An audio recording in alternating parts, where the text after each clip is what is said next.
tínhamos comentado com vocês na aula passada todos os elementos formativos do feudalismo dentro daquilo que nós chamávamos de Alta Idade Média. Estão lembrados? Nós temos então elementos estruturais, são os chamados elementos romanos, como por exemplo a ruralização a partir da crise do século III, a vila que vai dar origem ao senhorio, o colonato que dá origem posteriormente àquilo que nós chamamos de servo da gleba. Os elementos germânicos, os povos germânicos que estavam lá dentro do Império Ocidental, vão também colaborar com a sua economia natural, o seu desconhecimento da existência de um Estado institucionalizado, a sua sociedade hierarquizada, são todos elementos que vão colaborar estruturalmente, significando, portanto, em termos de longa duração, para a montagem do feudalismo. E analisamos também alguns elementos conjunturais, ou seja, aqueles que vão incidir sobre as estruturas, acelerando a montagem da sociedade feudal. Que elementos são esses? Em primeiro lugar, a expansão islâmica, da qual, aliás, nós vimos, ela vai dificultar o comércio entre o Ocidente e o Oriente e vai também favorecer a ruralização europeia. A montagem do Império Carolíngio, de onde virá a vassalagem através dos benefícios que o Carlos Magno concedia. E, por último, as invasões dos vikings, dos húngaros, dos eslavos, dos sarracenos. Economicamente, nós temos dentro da sociedade feudal aquilo que nós chamamos de uma economia autárquica. Significa, portanto, uma economia voltada para a autossuficiência. Uma economia que está preocupada em produzir para consumo. Importante você guardar isso. Economia autárquica não quer dizer economia autossuficiente.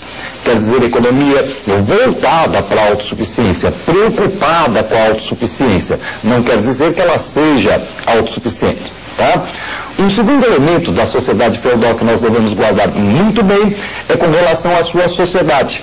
Veja bem, nós temos aqui uma sociedade inicialmente de ordens e mais tarde ela será chamada também de sociedade estamental.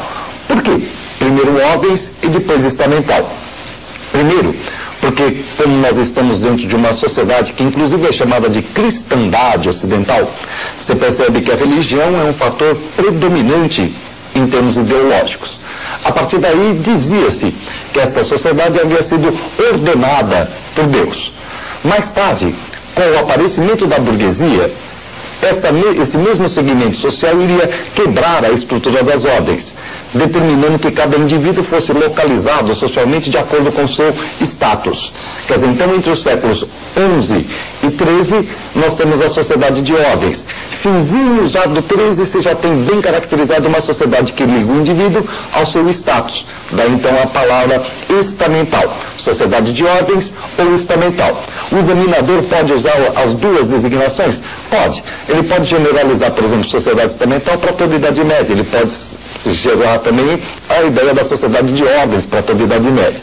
É correto? Não. É um arredondamento incorreto. No entanto, isso muitas vezes acontece. Assim, se aparecer sociedade de ordens ou sociedade estamental dentro da Idade Média, você sabe que está plenamente correto. E o terceiro elemento dessa sociedade feudal será exatamente o elemento político, caracterizado pela descentralização do poder, a descentralização da autoridade, a descentralização do poder régio, que vai passar para a mão daqueles que nós chamamos aí de senhores feudais. São então estas três características que compõem a chamada sociedade feudal, ou seja, a economia autárquica, ou voltada para a autossuficiência, sociedade de ordens ou estamental, e a descentralização do poder. Isso posto, vamos ver então aonde se passava a vida feudal. A vida feudal se passava neste pequeno pedaço de terra que se chama senhorio. O senhorio se divide em três partes bastante claras, muito distintas. Quais são elas? O lugar onde você vê um castelo, moinho, forno, lagar, chama-se geralmente de manso senhorial ou reserva dominial. São as terras que pertencem diretamente ao proprietário, diretamente ao senhor. Tá? Tudo que é produzido ali vai direto para o castelo do senhor. Do outro lado, você encontra uma série de pequenos lotes de terra uma pequena aldeia camponesa. Cada um daqueles pequenos lotezinhos é chamado de manso. E de lá, o servinho tira o sustento para fazer o seu dia a dia, para passar o seu dia a dia. Resultado, você tem um manso senhorial, o manso servil, e ao redor do senhorio, bosques, florestas, pântanos, alagadiços. Essas terras, elas são geralmente exploradas tanto pelo senhor quanto pelo servo, que vão lá atrás de madeira, de material de construção, utilização de pastagens, etc. Como o senhor e o servo utilizam aquela terra de forma comum, elas são chamadas de terras coletivas, tá? Mas vejam bem, você tem o manso senhorial, o manso servil, as terras coletivas, as três partes do senhorio. Só que nós estamos cansados de saber que senhor não vai pegar na enxada para trabalhar na terra. Quem faz todo o serviço, quem elabora todo o serviço é ninguém mais, ninguém menos do que o servo. Obrigado, portanto, a fazer uma série de serviços. Dentre os diversos serviços que o servo faz, os três principais são esses que nós vamos apontar agora aqui para você, dentro do nosso segundo resumo. Olha só, o elemento fundamental que praticamente vai continuar em certas regiões até a Revolução Francesa e em outras regiões até depois dela, é a corveia. Corveia é uma obrigação que o servo tem que fazer trabalhando alguns dias dentro da terra do senhor.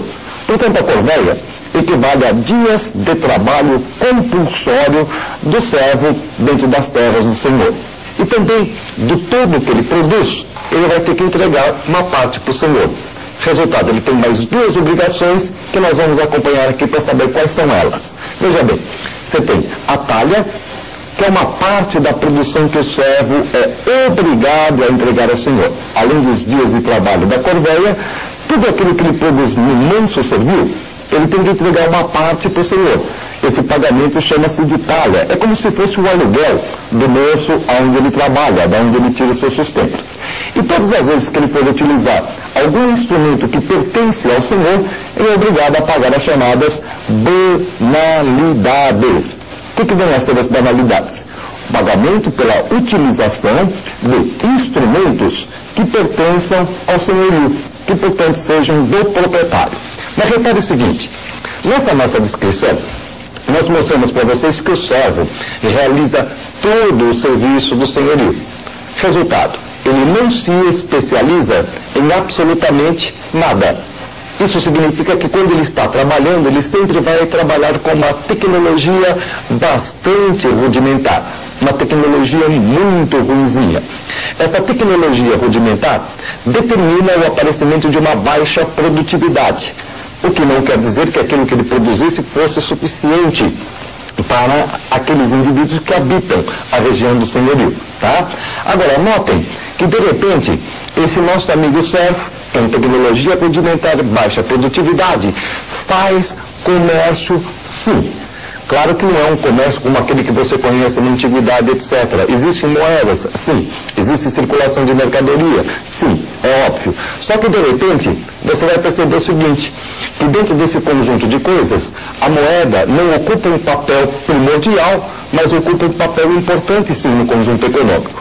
Olha aqui para o nosso resumo, você vai tentar verificar aquilo que nós estamos falando para você. Veja bem, a economia, ela é essencialmente agrária, não exclusivamente, é essencialmente, não exclusivamente, tá? Significa que o setor agrário predomina, mas não é exclusivo. Há atividade comercial, há circulação de moedas, há circulação de mercadorias.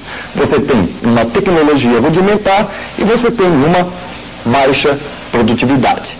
Uma das perguntas que geralmente aparecem depois da gente verificar a situação econômica do coitadinho do servo é por que ele não se rebela contra o Senhor, por que ele não faz uma série de coisas contra o Senhor? Nós vamos verificar isso em função daquela que é chamada sociedade de ordens.